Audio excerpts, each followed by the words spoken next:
अतुलित बलधामं हेमशैलाभदेहं दनुजवन कृशानुं ज्ञानिनामाग्रगण्यं सकलगुणनिधानं वानराणामधीशं रघुपतिप्रियभक्तं वातजातं नमामि। रघुपतिप्रियभक्तं वातजातं नमामि। अतुल बल के धाम, सोने के पर्वत सुमेरु के समान कांति युक्त शरीर वाले दैत्य रूपी वन को ध्वंस करने के लिए अग्नि रूप ज्ञानियों में अग्रगण्य, संपूर्ण गुणों के निधान, वानरों के स्वामी श्री रघुनाथ जी के प्रिय भक्त पवन पुत्र हनुमान जी को मैं प्रणाम करता हूँ। जामवंत के वचन सुहाए, सुनि हनुमंत हृदय अति भाए। तब लगी मोहि परख्यउ तुम भाई, सही दुख कंद मूल फल खाई। जामवंत जी के सुंदर वचन सुन करके हनुमान जी के हृदय को बहुत ही अच्छे लगे। वे बोले, हे भाई, तुम लोग दुख सह करके, कंद मूल फल खा करके तब तक मेरी राह देखना। जब लगिया बौसी तहि देखी, होहि काज मोहि हरस बिसेखी। यह कही नाय सबनि कहूँ माथा, चले हरस ही धरि रघुनाथा। जब तक मैं सीता जी को देख करके लौट ना आऊं, काम अवश्य होगा, क्योंकि मुझे बहुत ही हर्ष हो रहा है। जब कोई काम करते हैं हर्ष के साथ में करते हैं, प्रसन्नता के साथ में करते हैं, वह काम अवश्य ही सिद्ध हो जाता है। और काम होने से पहले, काम करने से ही पहले रोना शुरू कर दिया, ये नहीं हो पाएगा, बड़ा मुश्किल है, तो होने को होगा तब भी नहीं होगा। इसलिए हर्ष के साथ में, पूरी शक्ति के साथ में कार्य करें तो वो कार्य अवश्य ही संपन्न होगा। ऐसा कह करके सबको मस्तक नवा करके, सबको प्रणाम करके हनुमान जी महाराज सभी का आशीर्वाद ले करके और हृदय में श्री रघुनाथ जी को धारण करके हनुमान जी महाराज हर्षित होकर के चले।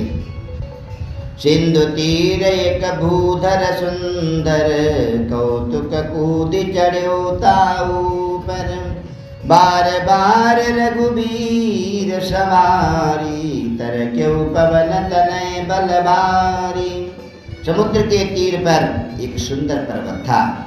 हनुमान जी महाराज खेल खेल में ही अनायास ही कूद करके उसके ऊपर जा चढ़े और बार बार श्री रघुनाथ जी का स्मरण करके अत्यंत बलवान हनुमान जी महाराज उस पर से बड़े वेग से उछले। जय गिरि चरण दे हनुमंता, चले सोगा पाताल तुरंता।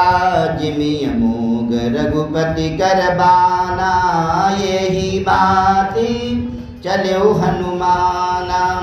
जिस पर्वत पर हनुमान जी महाराज पैर रख करके चले, पर्वत से वे उछले, वह तुरंत ही पाताल में धस गया।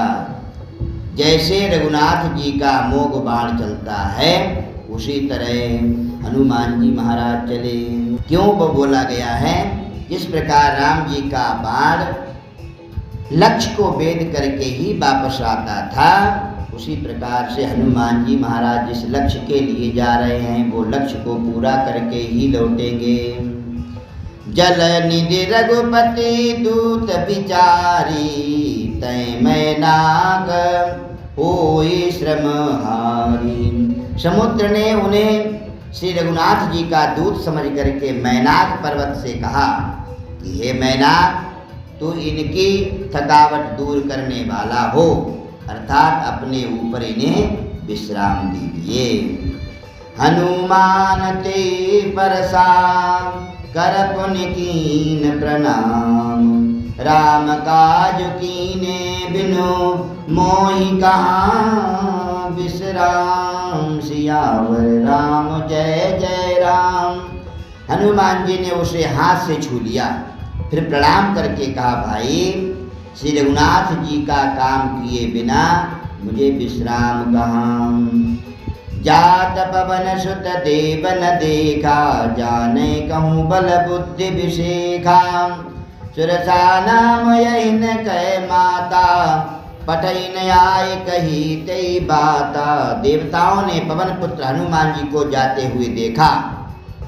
उनकी विशेष बल बुद्धि को जानने के लिए, परीक्षा के लिए उन्होंने सुरसा नामक सर्पों की माता को भेजा और उसने आकर के हनुमान जी से यह बात कही।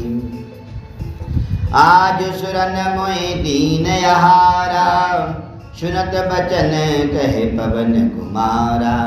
राम काज कर फिर मैं आवऊँ, सीता कहे सुधि प्रभु ही सुनावऊँ। आज देवताओं ने मुझे भोजन दिया है। यह वचन सुनकर के पवन कुमार हनुमान जी ने कहा, श्री रामचंद्र जी का कार्य करके मैं लौट आऊं और सीता जी की खबर प्रभु को सुना दूं। तब तब बदन बैठियों आई, सत्य कहूँ मोहि जान दे माई। कब नेहु जतन दे नहीं जाना, ग्रससि न मोहि कयो हनुमाना। तब मैं आकर के तुम्हारे मुख में घुस जाऊंगा, अर्थात तब मुझे तुम खा लेना। हे माता, मैं सत्य कहता हूँ, अभी मुझे जाने दे। जब किसी भी उपाय से नहीं जाने दिया, तब हनुमान जी ने कहा तो फिर मुझे खा लीजिए। जो जन बरे तय बदन पसारा, कपि तनु कीन दुगुन विस्तारा। 16 जो जन मुख ते ठयऊ, तुरत पवन सुत 32 भयऊ। उसने योजन भर 4 कोस मुख अपना फैलाया। तब हनुमान जी ने अपने शरीर को उससे दूना बढ़ा दिया। उसने 16 योजन का मुख किया। हनुमान जी तुरंत ही 32 योजन के हो गए। जस जस सुर सा बदन बढ़ावा, तासु तून कपि रूप दिखावा। 7 योजन तेहि आनन कीना, अति लघु रूप पवन सुत लीना। जैसे जैसे सुरसा मुख का विस्तार करती है, हनुमान जी उसका दूना रूप दिखाते थे। उसने 100 योजन 400 कोस का मुख कर लिया। तब हनुमान जी ने बहुत ही छोटा रूप धारण कर लिया। बदन पैठी पुनि बाहिर आवा, मांगा विदाता ही सिरनावा। मोहि सुरन जही लागी पठावा, बुद्धि बल मरम तोल मैं पावा। राम काज सब करिहु, तुम बल बुद्धि निधान। आशीष देई गई सो, हरस चलेऊ हनुमान। सियावर राम जय जय राम। तुम श्री रामचंद्र जी का कार्य अवश्य ही करोगे, क्योंकि तुम बल बुद्धि के भंडार हो। यह आशीर्वाद दे करके वह चली गई। तब हनुमान जी हर्षित होकर के चले। फिर से हनुमान जी हर्षित हो गए। निश्चर एक सिंधु महरई, करि माया नभ के खग गई। जीव जंतु जे गगन उड़ाही, जल विलोकित न कै परिछाही। समुद्र में एक राक्षसी रहती थी। वह माया करके आकाश में उड़ते हुए पक्षियों को पकड़ लेती थी। आकाश में जो जीव जंतु उड़ा करते थे, वह जल में उनकी परछाई देख करके गाहाई छासक सो न उड़ाई। यही विधि सदा गगन चर खाई। सोई छल हनुमान कहा कीना, तासु कपट कपे तुरत ही चीना। उस परछाई को पकड़ लेती थी, जिससे वह उड़ नहीं सकते थे और जल में गिर पड़ते थे। इस प्रकार वह सदा आकाश में उड़ने वाले जीवों को खाया करती थी। उसने वही छल हनुमान जी से भी किया। हनुमान जी ने तुरंत ही उसका कपट पहचान लिया। ताहि मारे मारुत सुत बीरा, बारिधि पार गयो मति धीरा। तहाँ जाय देखी बन शोभा, गुंजत चंचरीक मद लोभा। पवन पुत्र धीर बुद्धि वाले हनुमान जी महाराज उसको मार करके समुद्र के पार गए। वहां जाकर के उन्होंने वन की शोभा को देखा। मधु पुष्प रस के लोभ से भौरे गुंजार कर रहे हैं। गुंजत चंचरीक मधु लोभा। नाना तरु फल फूल सुहाए, खग मृग वृंद देखी मन भाए। शैल विशाल देखी आगे, तापर धाय चढ़े भय त्यागे। अनेकों प्रकार के वृक्ष फल फूल शोभित हैं। पक्षी और पशुओं के समूह को देख करके तो वे मन में बहुत ही प्रसन्न हुए। सामने एक विशाल पर्वत देख करके हनुमान जी भय त्याग करके उस पर दौड़ करके चढ़ गए। हुमान कछु कपि कय अधिकाई, प्रभु प्रताप जो काल खाई। गिरि पर चढ़ी लंका तेई देखी, कहीं न जाए अति दुर्ग विषेखी। शिव जी कहते हैं उमा, उसमें बानर हनुमान जी की कुछ भी बड़ाई नहीं है। यह प्रभु का प्रताप ही तो है जो काल को भी खा जाता है। पर्वत पर चढ़ करके उन्होंने लंका देखी। बहुत ही बड़ा किला है, कुछ कहा नहीं जाता। अति उतंग जल निधि चहु पासा, कनक कोट कर परम प्रकाशा। वह अत्यंत ऊंचा है, उसके चारों ओर समुद्र है। सोने के परपोटे चार दीवारी का परम प्रकाश हो रहा है। कनक कोट विचित्र मन कृत सुंदरायतना घन। चहु हट हट सुबट बीते, चार पुर बहु विधि बना। गजबाज खच्चर निकर पथचर, रथ बरूतनि को गनई। बहु रूप निशिचर जूथ, यति बल सेन बरनत नहीं बने। ये छंद है। विचित्र मणियों से जड़ा हुआ सोने का परपोटा है। उसके अंदर बहुत से सुंदर सुंदर घर हैं। चौराहे बाजार सुंदर मार्ग और गलियां हैं। सुंदर नगर बहुत प्रकार से सजा हुआ है। हाथी घोड़े खच्चरों के समूह तथा पैदल और रथों के समूह को कौन गिन सकता है। अनेक रूपों के राक्षसों के दल हैं। उनकी अत्यंत बलवती सेना वर्णन करते नहीं बनती है। बन भाग उपवन बाटिका, सरकूप बापी सोहही। नर नाग सुर गंधर्व कन्या, रूप मुनि मन मोहही। कहु माल देह विशाल शैल समान, यति बल गरजही। नाना यखारिन भिरहि, बहु विधि एक एक न तरजही। वन बाग उपवन बगीचे फुलवाड़ी तालाब कुएं और बावलियां सुशोभित हैं। मनुष्य नाग देवताओं और गंधर्वों की कन्याएं अपने सौंदर्य से मुनियों के भी मनों को मोह लेती हैं। कहीं पर्वत के समान विशाल शरीर वाले बड़े ही बलवान मल्ल पहलवान गरज रहे हैं। वे अनेकों अखाड़ों में बहुत प्रकार से भिड़ते और एक दूसरे को ललकारते हैं। करि जतन भट कोटिन बिकट तन, नगर चहु दिस रक्षही। कहूँ महिष मानुष धेनु खर, अज खल निशाचर भक्षही। यही लागे तुलसीदास इनकी कथा, कछु एक है कही। रघुबीर सर तीरथ शरीरनी, त्यागी गति पई हैं सही। भयंकर शरीर वाले करोड़ों योद्धा यत्न करके बड़ी सावधानी से नगर की चारों दिशाओं में रक्षा कर रहे हैं।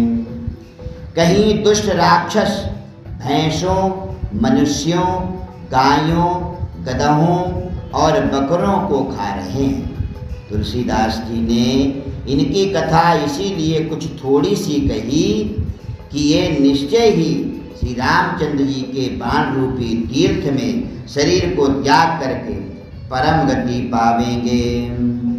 कुल रखवारे देख बहु कपि मन कीन विचार, अति लघु रूप धरो निसी नगर करऊं पैसार। सियावर राम जय जय राम, मेरे प्रभु राम जय जय राम।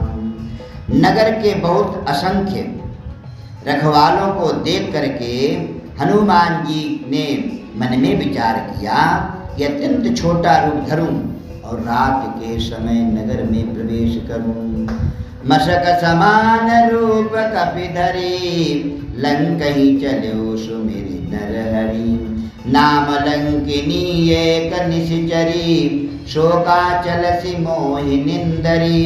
हनुमान जी महाराज मच्छर के समान छोटा सा रूप धारण करके नर रूप से लीला करने वाले भगवान श्री रामचंद्र जी का स्मरण करके लंका को चले।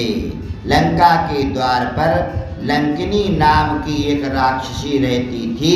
वह बोली, मेरा निरादर करके बिना मुझसे पूछे कहाँ जा रहा है।